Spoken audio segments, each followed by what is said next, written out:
mtima wa mbuye wako ukukonda iwe ndiye wakuona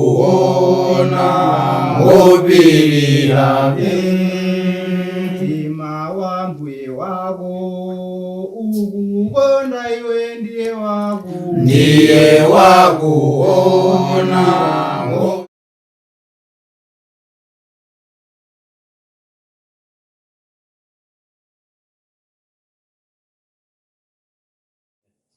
Tikulandireni pa programu yathu ine yakudziwa Baibulo Langa.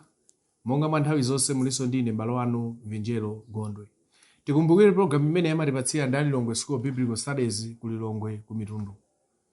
Pa programu yathu ino tikhala tupitirizabe kuphunzira kuchokera buku limene la Numeri, limenenso takhala tuphunzira maphunziro osiyanasiyana, ndipo pano tikuona mphunziro lathu la namba 10 kuchokera buku limene la Numeri. Lero tikhala tikuphunzira kuchokera buku la Numeri chapter chake cha 22, mene tipezemo nkhani ya Balamu ndi Balaki. Ndikupata ambiri pamene ndangotchula Balamu ndi Balaki takumbukira zinthu zina. Ena takumbukira za bulu, ena takumbukira za munthu amene amafuna kutemberera ana a Israeli. Nthawi ndi nthawi tikamawerenga Baibulo timapezamo kuti Baibulo limafananiza anthu ena ndi anthu ena. Mwachitsanzo mwina timatopeza mafumu amene anali abwino m'Baibulo limatowafananiza ndi David. Tikaona mwina pa buku la 2 chapter 17 verse 3, komanso chapter 29 verse 2, komanso chapter 34 verse 2. Timapezamo mafumu amene anachita chifuniro cha Mulungu, ndipo mofuna otchula iwowo amafananiza ndi David.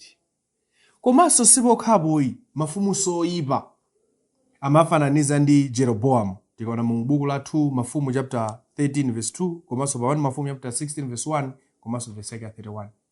Ndi chimodzimodzinso mwina masiku ano pala anthu ene facha khalidwe lawo amafananiza ndi ena.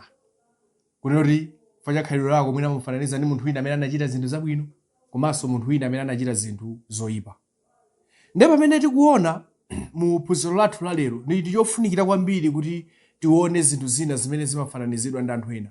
Mwachitsanzo tikaonanso pa buku la 2 Petro chapter 3 verse 15 mpaka 16 timapezamo Petro pamene anafananiza aphunzitsi onama ndi Balamu amene anali okonda ndalama.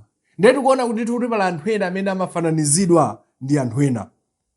Koma cholinga cha phunziro lathu monga mmene ndafotokozeramu tifuna titengepo nthawi pakuona pa nkhani imeneyi ya Balamu ndi Balaki.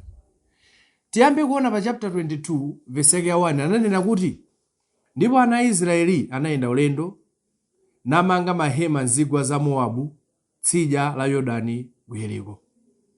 Ndiye tikuona kuti chapter 22 chikuyambira pamene ana a Israeli amanga mahema awo pa mu zigwa za Mowabu ndipo mutsidya la Yorodani. Ndiye akumuona dziko la malonjezano poteropo, akuona ndithu ndamanga mahema awo. Monga amene timaphunzira maphunziro athu ena osewaso ambuyo, tikamamba za mahema ndi malo amene amamanga pongokhala kuti sokhazikika ayi. Akudziwa ndithu kuti silikhazikika pano. Ulendo wathu unakali wopitirira ndi ana a Israeli amamanga zinthu zimenezo. Ndi atamanga pamene patati zimene tiziona apa tikuziona kuti zikuchitika mu malo amenewa. Amene timadziwa bwino mwina mapu a Israeli kapena a Mowabu ndikupitiriza ndi chithunzithunzi. Nenji paka apa mlembi wa buku limene lakutipatsa chithunzi zimenecho kuti tikamaziona nkhanizi mutu mwathu muzitobwera kaganizo kuti nkhani kuti inachitikira malo awe, kuti inachitikira malo awe. Ndi zimene afuna kuti tizione. Ndiyeno sitikhala ndi nthawi yoona chapter chonsechi, koma kwambiri phunziro lathu tikhazika kwambiri pa verse 15 mpaka verse 35.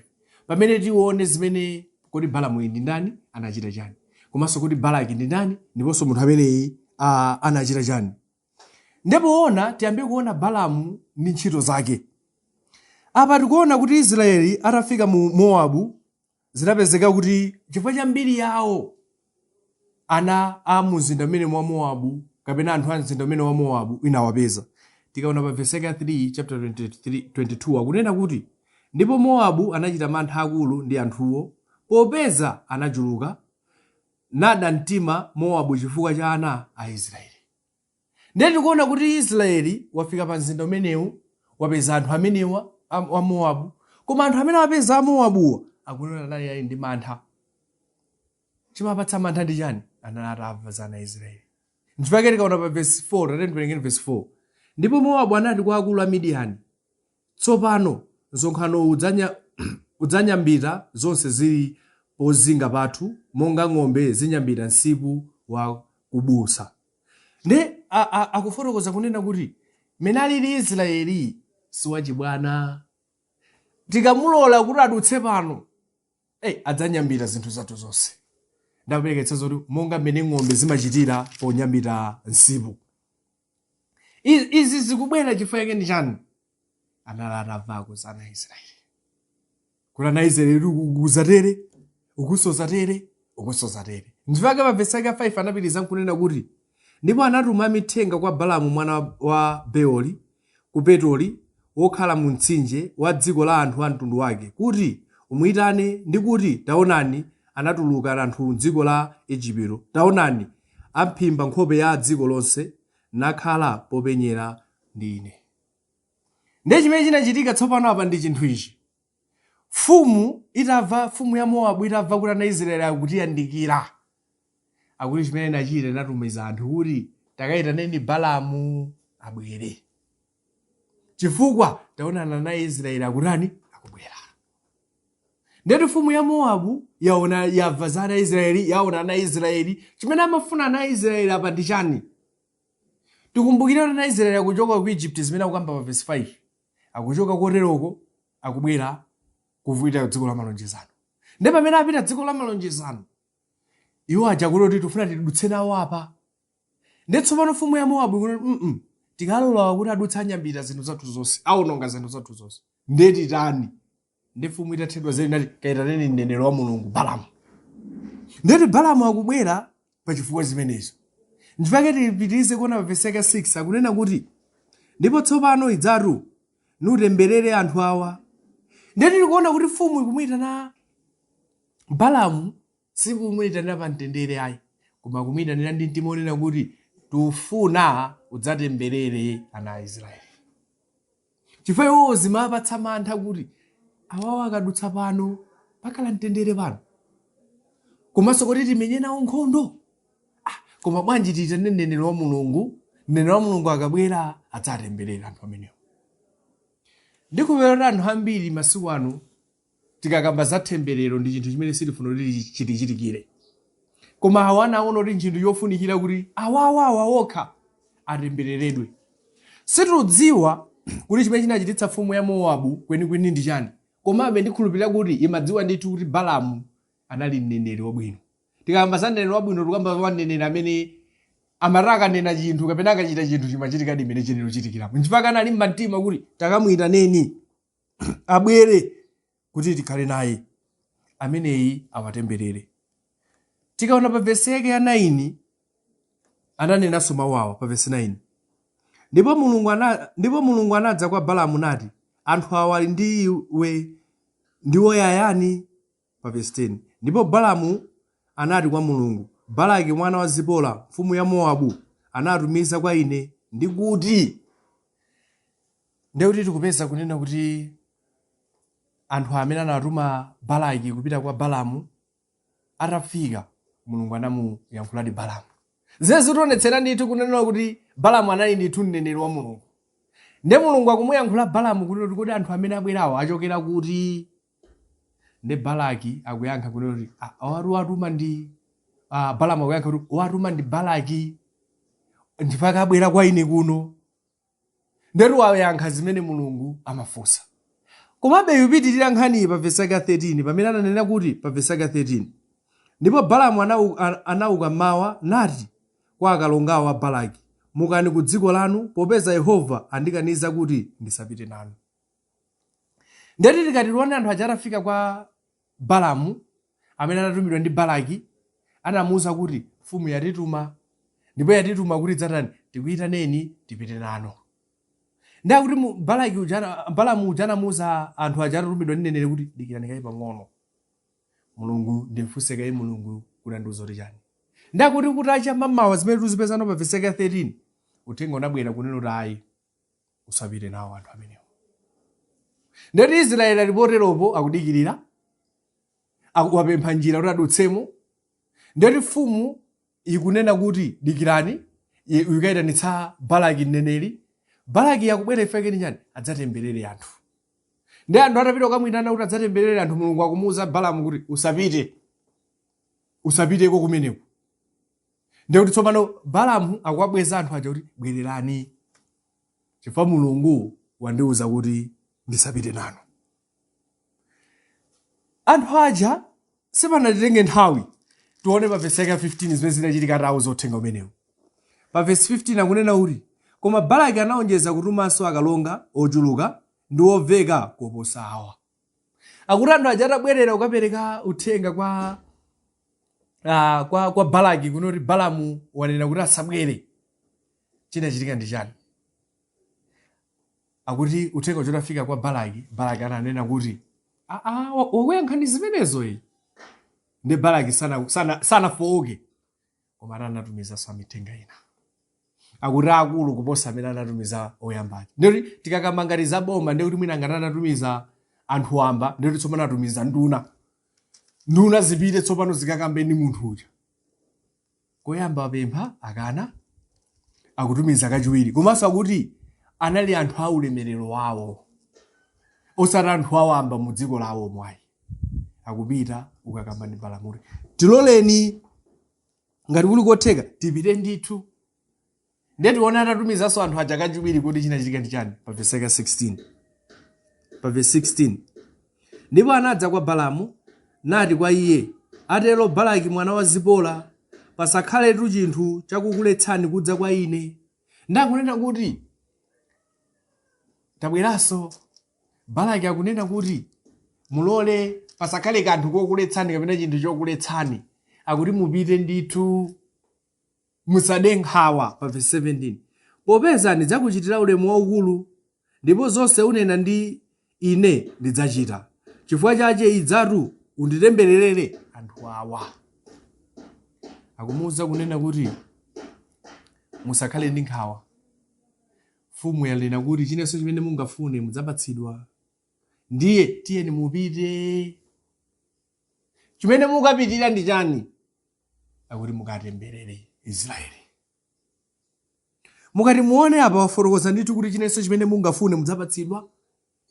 Tangoganizana anthu amasiku ano a munthu anangotifunsa kuti ka president anangotifunsa kuti mufuna chani. Chinenso chimene mungafune ndikupatsani. Tangoganizana zimene inu mungafune. Ndefu iliso yesero linampezanso Balamu munthu wa Mulungu amene Mulungu amuwuza kuti usapite. Israeli akupempha njira. Mfumu imeneyi Balaki kunoti simudutsa pano fa mutonongera. Ndiye apita kwa mneneri ukapempha mneneri kuti atemberere Israeli. Ndiye Israeli potero pakudikirira. Koma mfumu ikuluka chonderera kwa mneneri kuti tabwerani. Tatiyeni mukangotitembererera. Mukangotero basi. Chinenso chimene mungafune mudzapatsidwa. Pa verse 18 akunena kuti ndipo Balamu anayankha nati kwa anyamata a Balaki, chinkana Balaki andipatsa nyumba yake yodzala ndi siliva ndi golide, sindikhoza kurumpha mawu a Yehova Mulungu wanga kuchepeka kapena kuonjezera. Balamu akupitiriza kunena kuti ngakhale Balaki atanena kuti adzandipatsa chine chilichonse chimene siliva golide wa nyumba mwake, koma ineyo ngati mneneri wa Mulungu sindidzadumpha mawu a Mulungu. Mawu a Mulungu anamuwuza kuti usapite. Ndiye kuti ngakhale kwakutumani inuyo koma mukanene izi. Olwana ndandipatsa siliva golide kachinense chapamwamba, koma mawu a Mulungu andiwuza kuti ndisapite. Ndiye ine ngati mneneri wa Mulungu sindidumpha mawu amenewo. Nkhani ina ngakhale yangothera pomwepo anthu tinakati koma munthu wa Mulungu koma amene. Koma tikamaona umatsika musimu tionabe kuti pachitikanso zinthu zina. Komabe apa mneneri wa Mulungu akunena kuti sindingadumphe mawu a Mulungu. Pa verse 19. Ndikupemphani tsono khalani pano inu usiku uno omwe kuti ndidziwe chomwe Yehova adzanenanso nane. Ndikuti tikuona tsopano kuti nkhani ija yayamba kukhota. Chifukwa mneneri wa Mulungu wauzidwa kuti wayankha bwino ndithu kunena kuti sindidzawonjezera, sindichitanso chiliyonse, sindipita nanunso. Koma muona nakango abweza anthu aja. Tsopano mneneri wa Mulungu Balamu akuonjezera kuti chabwino dikirani ndione mwina usiku uno Mulungu andilankhulaso, ndakandilankhulaso tione kuti andilankhula kuti chani. Ndiri tikuona kuti poyamba nadziwa ndithu kuti Mulungu wampatsa kale uthenga. Koma popeza anthu achabwera ndi maonena kuti kodi mukhoza kusankha chani chimene mungafune. Ndiri magezo mwake zikuyenda abezera. Okay, chabwino dikirani. Tione kuti mwina nkutheka Mulungu aliso ndi zina zimene angandilankhule. Nde dikirani. Anthu aja anadikiradi.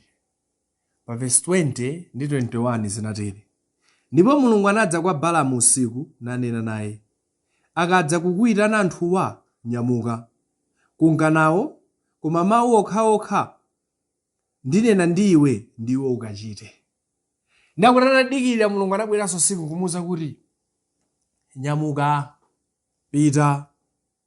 Koma chimene ndifuna ukapita kumeneko ukalankhule zokhazo zimene ine ndingakuwuze. Osati ukalankhule zimene wewe ufuna, osati ukalankhule zimene wewe uganiza. Pa verse yake ya 21, pamene apo Balamu anauka mawa nagawa namanga bulu wake namuka nawo akalonga aku Mowabu. Akuti sanachedwe Balamu anawuyambapo ulendo, analawirira kumapita kumalo kuja. Koma tikumbukire kunena kuti Mulungu anamuyankha kale kuti usapite, ndipo anayankha anthu aja abweranso kachiwiri. Atabweranso kachiwiri, yewo jamomoti atsungebe mawu a Mulungu akunoti dikirani mwina Mulungu andiyankhulanso ndimve kuti ayankhula kuti chani. Ndiye Mulungu akumuyankhula kuti pita, koma ukayankhule zokhazo zimene ine ndikakuwuze. Ndiye tikuona kuti sanachedwe mamawu wakewo atananyamukadi. Atanyamuka tione pa verse 22. Koma anapsa mtima Mulungu chifukwa chakupita iye. Ndakunena kuti uja atangonyamuka. Pa verse 22 Mulungu akunena anapsa mtima. Mulungu sanakondwere nazo kuti apite. Koma tikumbukire chinthu ichi. Poyamba Mulungu anamukaniza, kachiwiri Mulungu wamulola, apa akunyamuka Mulungu akuti sanakondwere nacho. Ndiye mwina munthu kumakhala mafunso kuti mesa ni Mulungu yemwe amene wamulola kuti apite, ndi apanso Mulungu akuti sakukondweranso nazo. Koma mukumbukire chinthu ichi. Balamu anachitoka kamiza ulendo. Chifukwa Mulungu anamuyankha kale kuti usapite. Koma Mulungu amene amadziwa mtima wa munthu anadziwa ndithu kuti uyu ngakhale ndamuyankha kuti asapite uyu, mtima uli ufuna upitabe. Chifukwa anthuwa amulonjeza zinthu izi. Ndeti pakatangomuwuza kuti nyamuka, sanachedwe, ananyamuka. Ndeti ngakhale inu ndine ndikuimva nkhani iti zindikira kuti Mulungu amene amaona mu mtima mwa munthu akudziwa mtima wa munthu uyuyu. Ndi pakatangonyamuka akuona kuti Mulungu sanakondwere nazo. Panadziwa kuti kumene apita uyu zinthu sizikatha bwino kumeneko.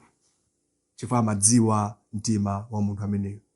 Pa verse yake 23, ndipo buluyo anaona mthenga wa Yehova ali kuyima njira ndi lupanga lake la dzanja lake, ndi bulu anapatuka njira nalowa kuthengo, ndipo Balamu anampanda bulu kumbwezera kunjira. Ulendo utanyamuka mapita kuja, akuti bulu anaona wamthenga wa Mulungu akamaza ngelo. Anamaona ngelo kutsogolo, akuti bulu anapatuka kupita kumbali muthengo. Ndi Balamu anammenya buluja, ena mwina anayendetsa kongola adziwa ng'ombe kapena bulu isikapapita kubala mazimenya kuti zibwerere. Ndi uja anazimenya kuimenya cholinga kuti ibwerere munjira mwake. Koma tikaona verse 23 mpaka verse 27 timapeza kunena kuti ulendo uja sunapitire bwino iyi. Chifukwa ndi chani? Buluja anayima ndithu usapitirira. Bulu akuona ngelo, koma Balamu sakumuona ngelo. Ngelo wanyamula lupanga nyonji. Chifukwa chikumpangitsa bulu kuti momwe adzipita uku akupita kumbali kutchire. Anamumenya. Pamene pake bulu anayankhula izi pa verse 28. Ndipo Yehova anatsegula pakamwa pake pa bulu nati uyu kwa Balamu, ndakuchitanji kuti undipanda katatu tsopano? Amene tinawerapo ziweto agalu, mbuzi, ng'ombe chani, tangoganizani galu uja atalankhula. Ulugala tangokuita nani inu dzina. Ambiri tikozo kuthawa tikuti sitinasonepo zinthu ngati zimenezi. bulu analankhula kwa Balamu. Balamu anali dzidzidzo. Komanso bulu anayankhula zinthuzi wandimenyeranji katatu. Bulu mpaka nawerenga kuti wamenyedwa kangati. Munakakhala inu kodi mutu mwanu munakabwera zotani? Pa verse 29, pamenepo Balamu anati kwa bulu, chifukwa wandipeputsa, munakakhala lupanga m'dzanja langa tsopano ndikadakupha iwe. Ndi Balamu anati wandipeputsa chifukwa kena kumenya katatu. Munakakhala lupanga m'dzanja mwanga nganakupha iwe. Koma chimene chochitika apa ndi chani? Bulu akuona ngelo, Balamu sakuona zimenezo. Ndeti tikuona kuti tikabwera matsika m'musi kubwera pa vesi yake ya 30, ndipo bulu anati kwa Balamu, sindine bulu wako amene umayenda wokwera pa ine chiyambire ndili wako kufikira lero lino? Kodi ndikakuchitira chotere ndikale lonse? Kodi ndikakuchitira chotere ndikale lonse? Ndipo anati yayi. Ndi buluja kumfunsa Balamu kuti unakandipha ine? Kodi iwe mwakwera pa ine kangati? Kodi ndinakuchitira mponi zinthu ngati izi kuyambira kale? Bulu akumfunsa Balamu. Tangoganiza kuti bulu atafika pokufunsa ndi mafunso amenewo. Pa verse 31 akunena kuti pamenepo Yehova anapenyetsa maso a Balamu, naona iye mthenga wa Yehova ali kuyima njira, lupanga losolola lili kudzanja, ndipo anawerama mutu wake nagwa nkhope yake pansi. Mulungu anatsegula maso a Balamu. Balamu anaona kuti kuli ngelo wanyamula lupanga, ndipo Balamu ati nkhope yake inayang'ana pansi. Kufuna tanthauzo kuti zinamukhudza, anachita manyazi. Ena mwina timagwiritsa ntchito maoneno kuti amayenda nkhope ili zolizoli kuti mwa manyazi. Akuti Balamu mutu wake unayang'ana pansi. Chifukwa chake ndi chani? Nayenso aona kuti kodi buluyi amapanga izi chifukwa cha ichi eti? Kodi zili choncho eti? Pa vesi yake ya 32 Baibulo kunena kuti ndipo mthenga wa Yehova ananena naye, wapangiranji bulu wako katatu? Wapandiranji bulu wako katatu tsopano? Taona, ndatuluka kuti nditsutsane nawe popeza njira iyi ikugwetsa chantu pamaso panga. Akuti chimene ndabwerera ichi ndichi, ngelo chakuyankhula. Njira imene utengayi sili bwino, ikugwetsa. Tikumbukire kuti olopa chiyambi Mulungu atisanata sanakondwere nazo. Koma Mulungu amene anamulola kuti apite, chifukwa Mulungu amadziwa mtima wa Balamu. Amadziwa mtima wa Balamu. Ndipo pa vesi yake 34 Balamu anayankhula mawu awa. Pa vesi 34, pamenepo Balamu anati kwa mthenga wa Yehova, ndachimwa. Mwina munthu akozomafunsa kuti kodi Balamu wachimwa kwera bulu? Ayi. Koma chimene wachimwira nchani? Tikumbukire kuti Balamu anazindikira zimene m'maganizo mwake akuganiza. Mulungu anadziwa zimene Balamu akuganiza. Nchifukwa Balamu akunena kuti kodi Mulungu atumiza nthenga? Ine ndachimwa. Tikamawerenga nkhani yonseyi tikapeza kuti Balamu anapatsidwa ndalama choniki kuti atemberere ana a Israeli. Nchifukwa Mulungu anamuwuza kuti usapite, ukapita kumeneko zinthu zikatembenuka. Mulungu amadziwa kuti usapite. Koma Balamu anakakamiza ulendo, ndipo atapita Balamu wazindikira kuti ndachimwa. Wazindikira fa yeni? Wadziwa zimene zili m'mutu mwake. Balamu anapita, anakakumana ndi Balaki, anatemberera Israeli, koma zinakanika. Zinakanika chifukwa chake ndi chani? Munthu sangatemberere anthu amene achita chifuniro cha Mulungu. Balamu anafika kuti wasokonekera, wasiyaso za Mulungu. Tikumbukire kuti Mulungu kuti amayankhula ndi Balamu. Mulungu amamudziwa Balamu, koma Balamu ifana konda ndalama.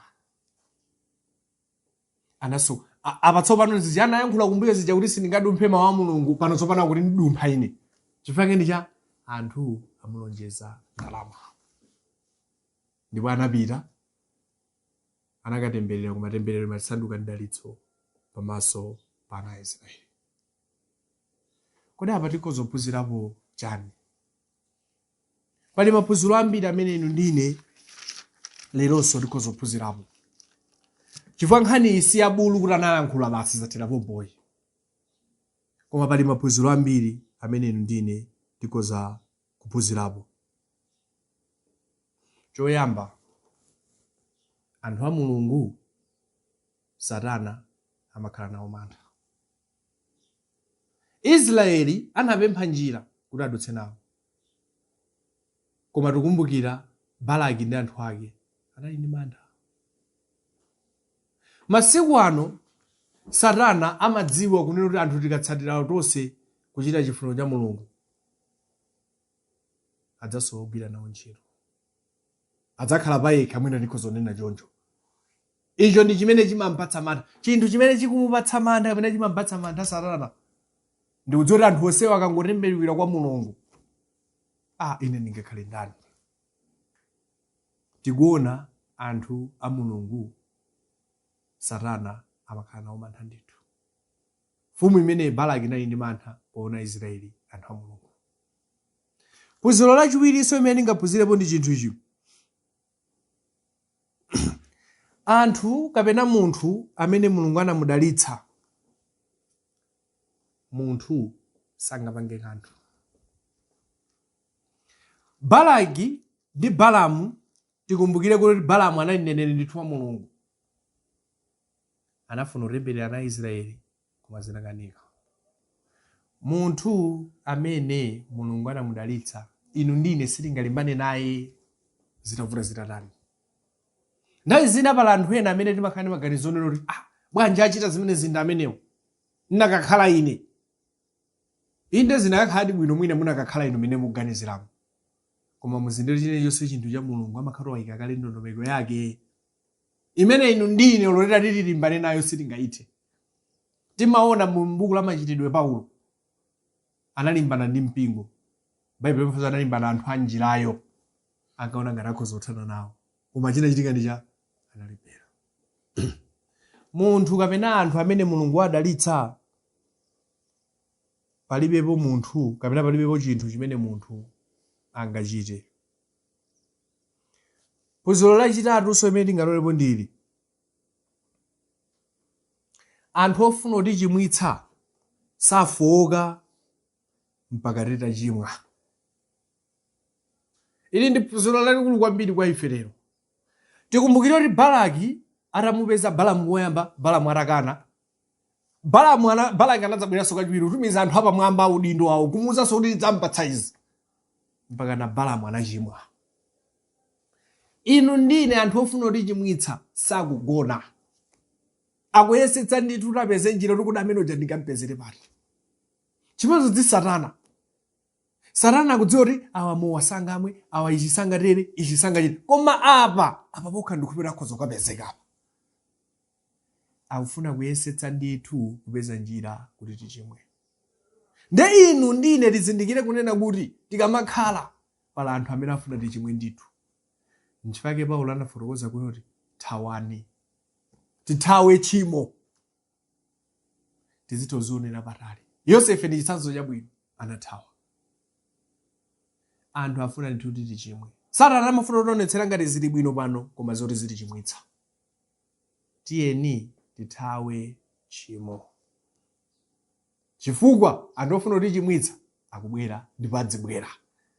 Mpaka na atione kuti tichimwe ndithu. Adzitiyesera pa zinthu zimene adzona tikhozochimwa. Koma inu ndine tiye tikumbukireni kuchita chifuniro cha Mulungu.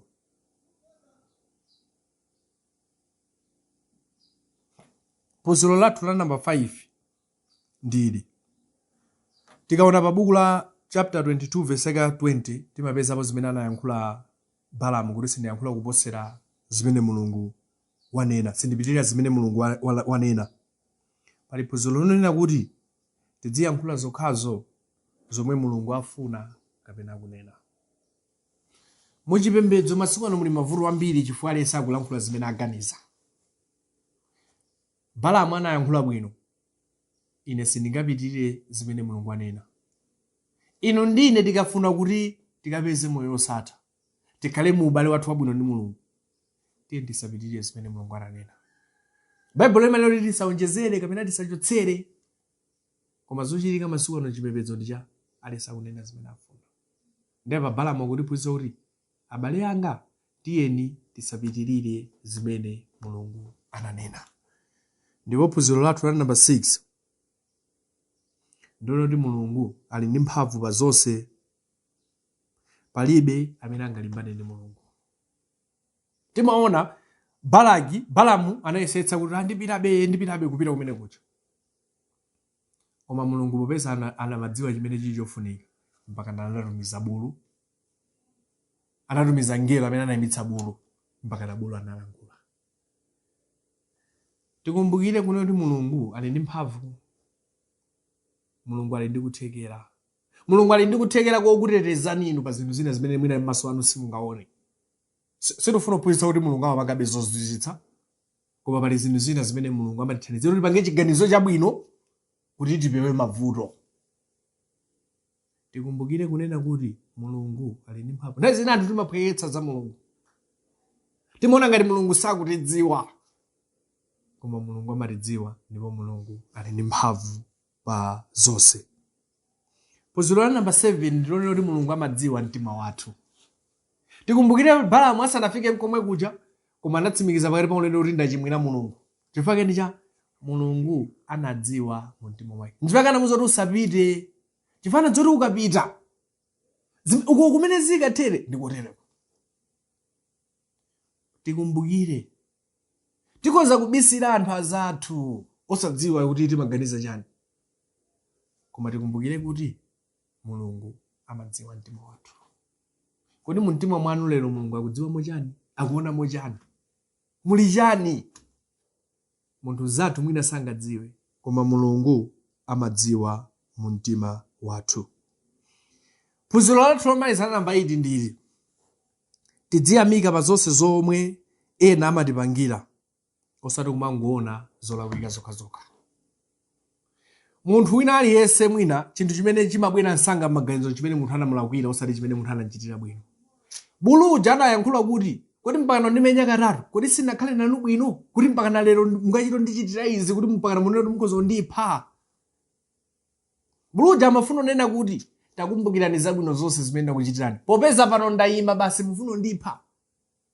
Komanso pamero pake mpaka Mulungu anamuwuza kuti bulu yutu sanayime chifukwa cha ikufuna, koma chifukwa kuli ngelo kutsogoloko.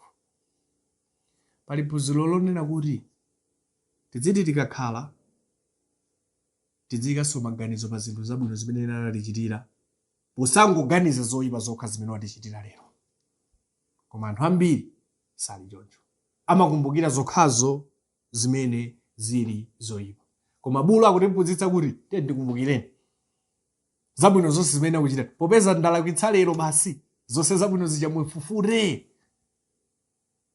Tiyeni tikumbukire zabwino zimene zathu amatichitira. Izi zimene mafuna tiphunzirepo pa phunziro lathu limeneli kuchokera buku la Numeri chapter 22, pamene taonapo nkhani ya Balaki komanso Balamu komanso ana Israeli. Kufikiranso nthawi ina, Mulungu akudalitseni. Munali ndine pa programu ino yakudziwa Baibulo langa, Vinjero Gondwe. Tikumbukire programu imene amatipatsira ndi Langa School of Biblical Studies. Mwina tili ndi funso kapena ndimanga, nambala ndimweja 082766018. Komanso kwa kutumiziranso maphunziro ena ambuyo. Kufikira nthawi ina, Mulungu akudalitseni nonse. Amen. Mtima wa mbuye wako ukukonda iwe ndiye wakuona ngopirira. Mtima wa mbuye wako ukukonda iwe ndiye wakuona